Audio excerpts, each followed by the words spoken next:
Welcome to another intensive care at home and intensivecarehotline.com live stream. My name is Patrick Hutzel from Intensive Care at Home and Intensive Care Hotline, and I want to welcome you to another live stream today. Today's topic is: my wife is on a ventilator at night only due to sleep apnea and tracheostomy during the day. I want her home. And what this gentleman is saying, that his wife is in ICU, of course, is in intensive care. And, I will elaborate on this situation. I will elaborate more importantly on the options for this gentleman and his wife. And, want to do a deep dive there. Now, before we go into that, you may wonder what makes me qualified to talk about today's topic. Again, my name is Patrick Hutzel. I'm running an organization, Intensive Care at Home. With Intensive Care at Home, we are sending intensive care nurses into the home, predominantly for long-term ventilated adults and children with tracheostomies, but also adults and children that are on BiPAP or on CPAP ventilation, also known as non-invasive ventilation. We're also looking after some clients at home that are not necessarily on ventilators and tracheostomy, but that still need an intensive care nurse 24 hours a day, because otherwise they would be in intensive care because of their medical complexities.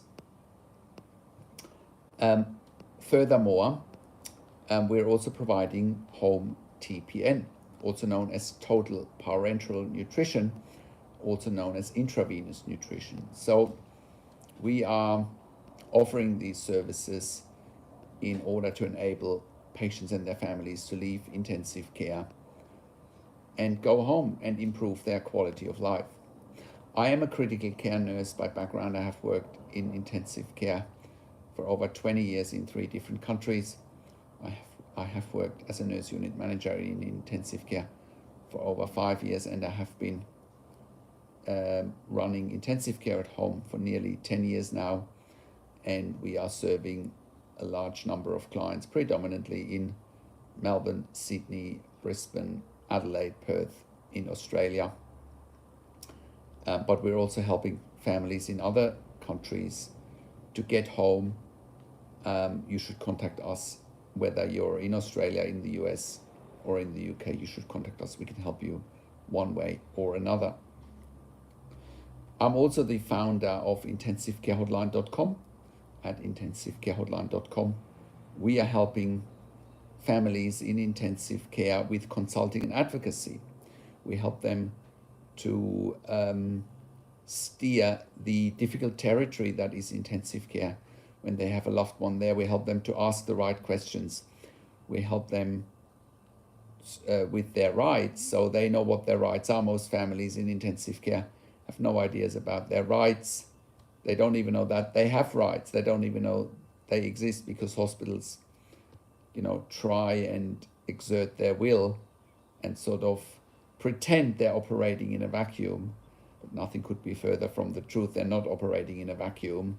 You have rights. You just need to know about them, and you need to exercise them. And that's what we help families with at intensivecarehotline.com. But we also help them to ask the right questions. We help them to evaluate medical records. We help them to interpret medical information. We talk to doctors and nurses directly, and we do that as part of intensive care at home as well. Now, if you have any questions today, just type them into the chat pad.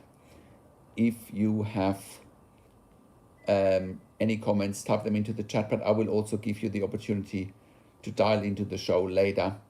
If you want to ask any questions live on the show over the phone, I will give out those phone numbers at the end of today's topic as well, and you can talk to me live on this show. Okay, without further ado, let's dive into today's topic. My wife is on a ventilator in ICU overnight only because she's got sleep apnea and she's got a tracheostomy during the day. Can I take her home? And the short answer to that is yes, you can take her home with a service like intensive care at home, because it sounds to me like the sleep apnea issue was probably there before your wife went into intensive care. Now I know from your emails that your wife had a severe pneumonia and couldn't come off the ventilator with complications after COVID.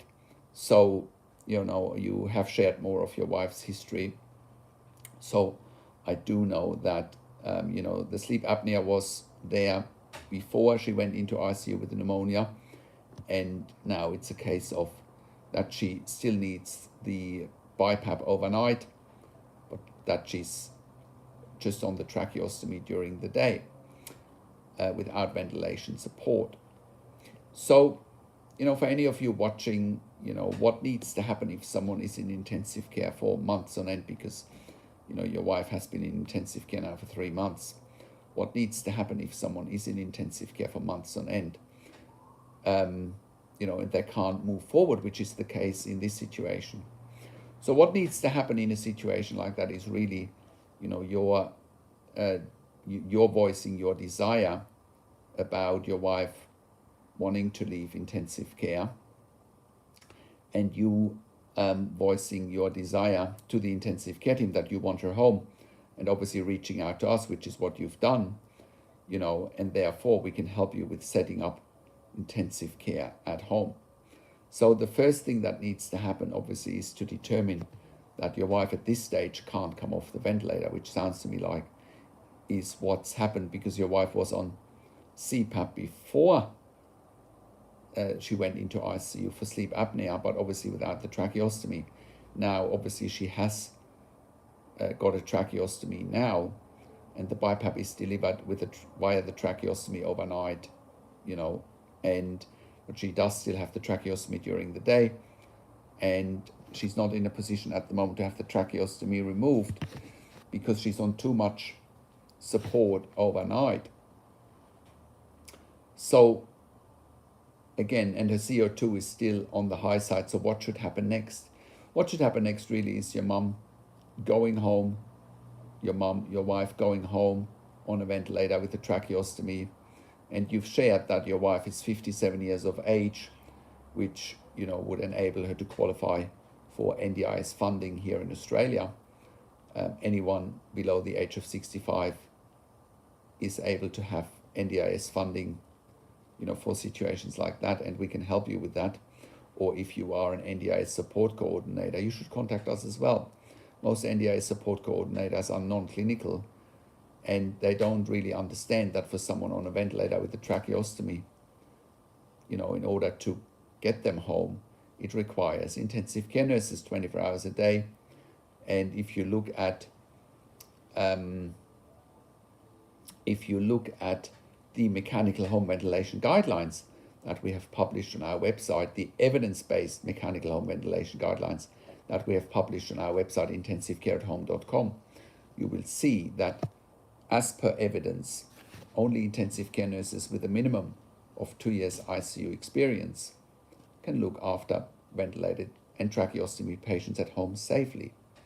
So therefore, in this situation, your wife needs a team of intensive care nurses 24 hours a day to enable her to go home from intensive care. And that's what we are here to help you with, right? We create the team for you. We hire the team for you, obviously, in consultation with you. And that's what we are here to do, right? Once you've got the funding, and again, we can help you with the funding, we can help you with the advocacy. We can do a nursing assessment for you. We can help you with getting all the medical evidence, which is not difficult. And then it needs to go to the NDIS or to any other funding bodies. If it's a private health insurance, in some cases you may contact us and you may say, hey, my loved one has private health fund or private health insurance, and then we can help you with getting the evidence to the private health insurance. Or sometimes the evidence needs to go to the Department of Health. For example, if your loved one was above 65 years of age, the NDIS won't pay, but if your loved one is above 65 years of age, then often the Department of Health pays. But again, they're looking for the clinical evidence why your loved one needs an intensive care nurse at home 24 hours a day, instead of staying in ICU. And again, we've done this numerous times, otherwise we wouldn't be in business. We have helped countless families to achieve that goal.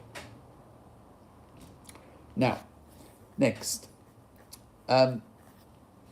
So once, the evidence has been gathered, funding has been approved, then we need to look at your home, and doesn't need a lot of modification most of the time. Sometimes needs a little bit of modification, but a lot more is possible at home than you think there is.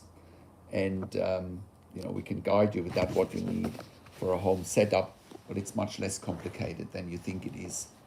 We often provide services in homes that are not necessarily modified, and we can adapt to smaller houses as well. But again, this would require an in-depth or a more in-depth discussion, so we can have a look and guide you with what needs to happen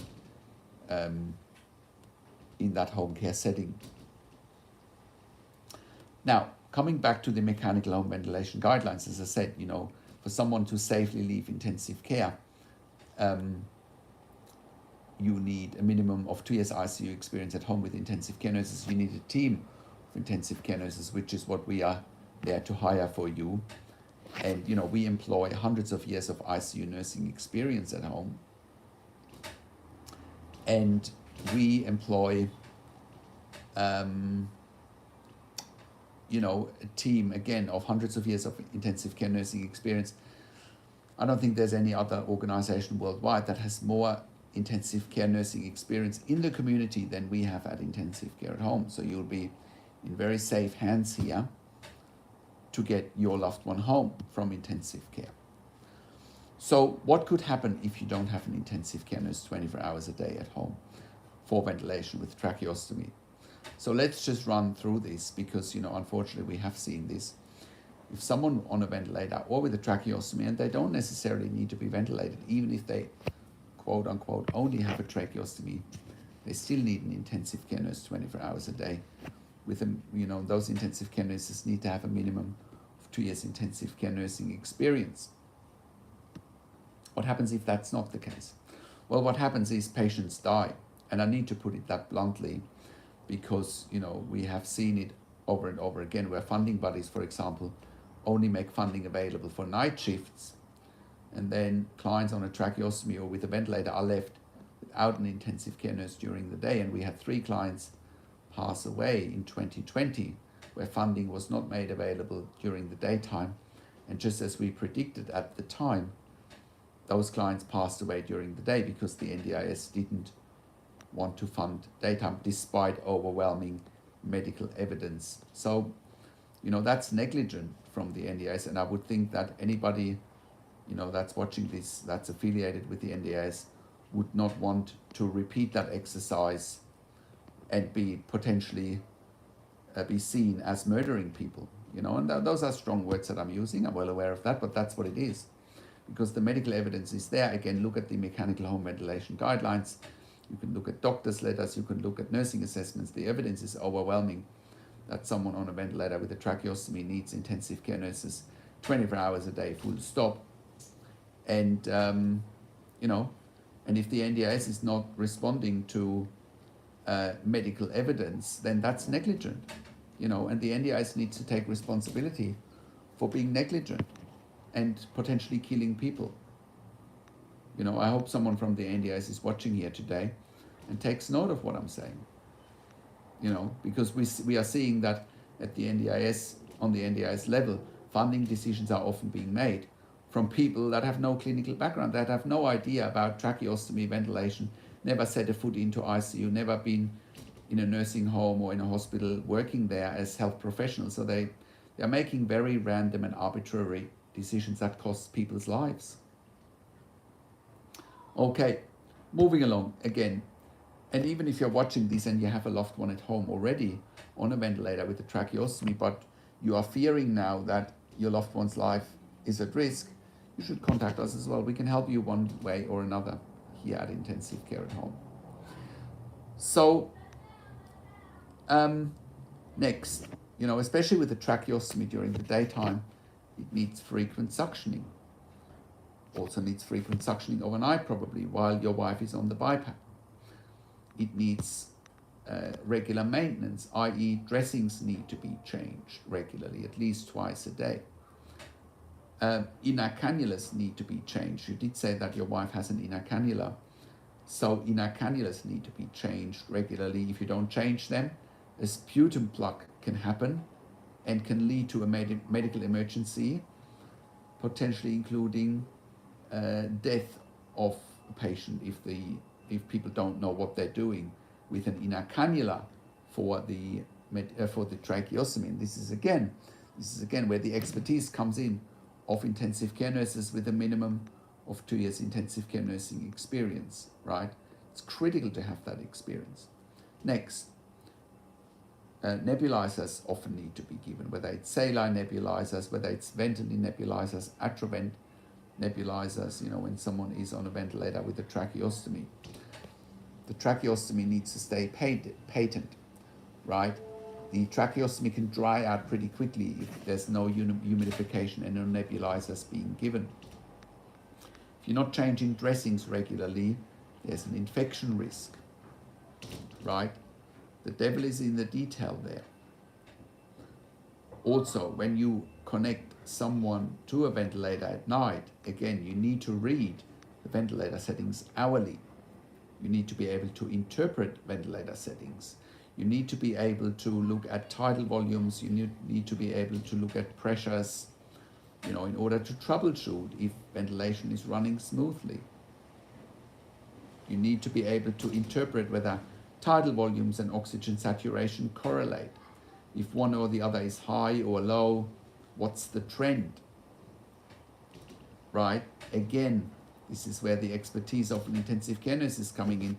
We can do at home what nurses and doctors do in intensive care, right? We just do it in a different environment, So you need to know when you're going home what equipment you need to set it up. You need to know what a nursing roster needs to look like. What's the good fit for a client. And again, we get you involved in the selection process of the nurses. You need to ask the right questions. And we know what questions to ask. And also, again, if you're an NDIS support coordinator watching this, you should contact us as well. We can help you with the funding for someone on a ventilator with a tracheostomy in intensive care, or if your client is at home already, and doesn't have enough support, we can help you with that as well. We know how to go about the advocacy. Next, again, coming to equipment, what is needed? You need at least 2 BiPAP machines in this situation, or 2 ventilators. You need spare tracheostomies in case of a tracheostomy block.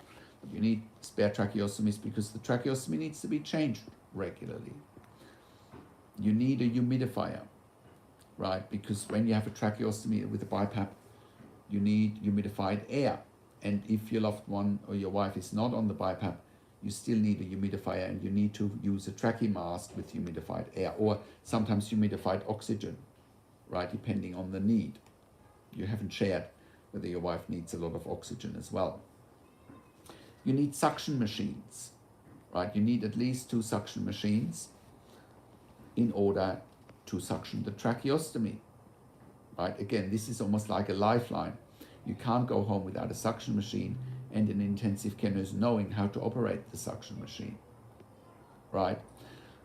You need ampu bags, or at least 1 or 2 ampu bags. Again, if for whatever reason both ventilators stop working overnight, then you need the ampu bag to hand ventilate your wife or someone on a ventilator at home, right?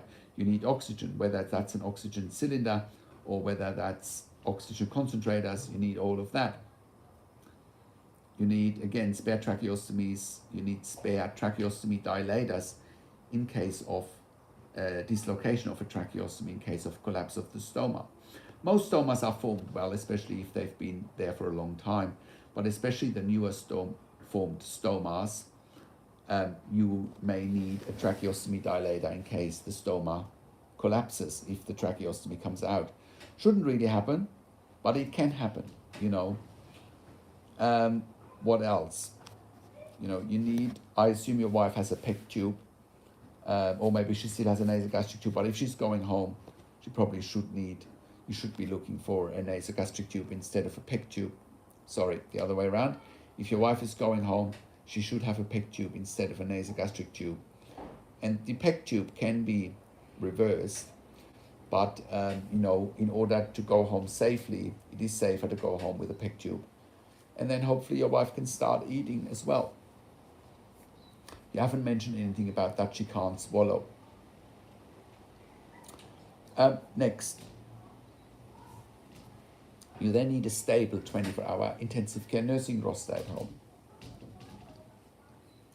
So for a 24-hour roster to be stable, we often work in 12-hour shifts or 8-hour shifts and then 10-hour night shifts. It depends on staff's availability. It depends, of course, on your preferences as well.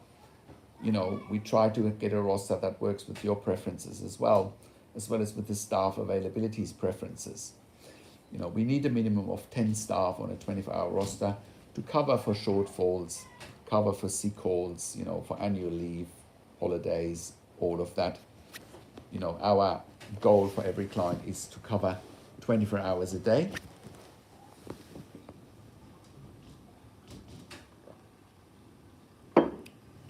So that there are no gaps in the roster. That's one of our KPIs and our key performance indicators. Is we have two main key performance indicators. One is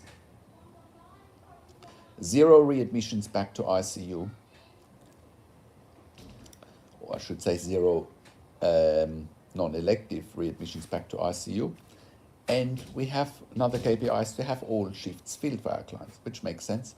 We can't go without unfilled shifts, that's not an option. So we usually achieve both. We have a very committed team that's doing what's right for our clients, and what's right for our clients is keeping them at home and helping them with achieving their goals at home. And what are their goals? In your case, it's quality of life. Your wife wants to be at home instead of an intensive care unit, which makes perfect sense. Who wants to be in an intensive care unit if they can be at home? So then we can start working on weaning your wife off the ventilator, hopefully overnight as well. And eventually maybe she can have the tracheostomy removed. The less time she has on a ventilator, the better it is. And once she can swallow again, then maybe it's time to remove the tracheostomy. Then she can go back on the BiPAP overnight just with a mask instead of the tracheostomy. But going home after 3 months in ICU, I think, is way overdue, because your wife, like you shared in your email, she's depressed and she doesn't feel like she's got any control over her life. She doesn't feel like she's got any quality of life. She doesn't feel like she's getting the care that she needs. She's also complaining about having different staff all the time. And this is obviously the beauty of a home care environment where we have stable teams. We're all about stability and sending the same staff to the same clients over and over again to have that stability. So your wife should also have a sleep study before she's going home, so her ventilation settings can be optimized, and you were saying that, she's got a sleep study lined up and they should be doing arterial blood gases, right, during the sleep study, making sure they've optimized the ventilator settings, so that there don't need to be any changes by the time she's going home. Very important. Very important. So, from a hospital point of view, also keep in mind, we are cutting the cost of an ICU bed by around 50%. That's 50, by around half, really. And if you think about that, an ICU bed is $5,000 to $6,000 per bed day, and we're cutting that cost by half. So it's a win-win situation. We are reducing the cost of an ICU bed by around 50%. We are freeing up an intensive care bed that is in high demand, right?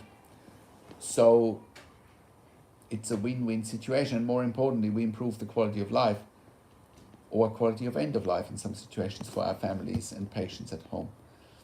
So I hope that makes sense. You know, that makes sense.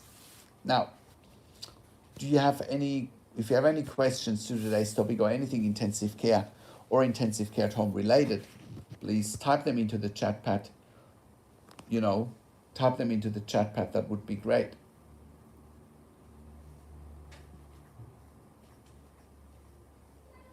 Or you can dial in live on the show. If you are in Australia, you can call in on 041 094 2230. That is again in Australia. You can call in live now, 041 094 2230. If you're in the US, you can dial in on 415 915 0090. That is again 415 915 0090. And if you are in the UK, you can dial in 0118 324 3018. Again, UK 0118 324 3018. Or you can just type your questions into the chat pad now and I will answer them live on the show. So, it's much easier to go home from ICU than you think it is, especially, if you're dealing with a service like ours. We have accreditation for intensive care at home, third-party accreditation, including NDIS accreditation.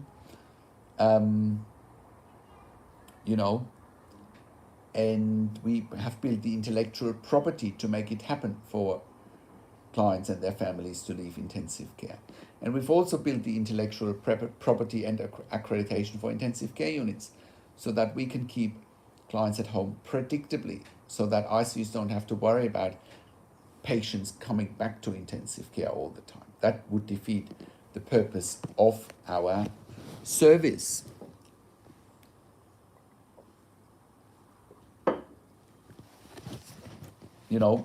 Maintaining that stability and predictability at home for someone on a ventilator with a tracheostomy is critical. How long will it take for your wife to go home? I'd say, any time between 2 and 4 weeks at the most. 2 to 4 weeks at the most. We can set up a 24-hour roster pretty quickly, assuming you're not in a remote or regional area, but even then we can set up rosters. We have clients in remote and regional areas and we run 24-hour rosters there.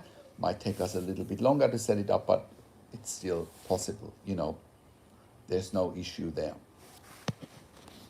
You've also asked, would there be any resistance from ICU? I don't think so.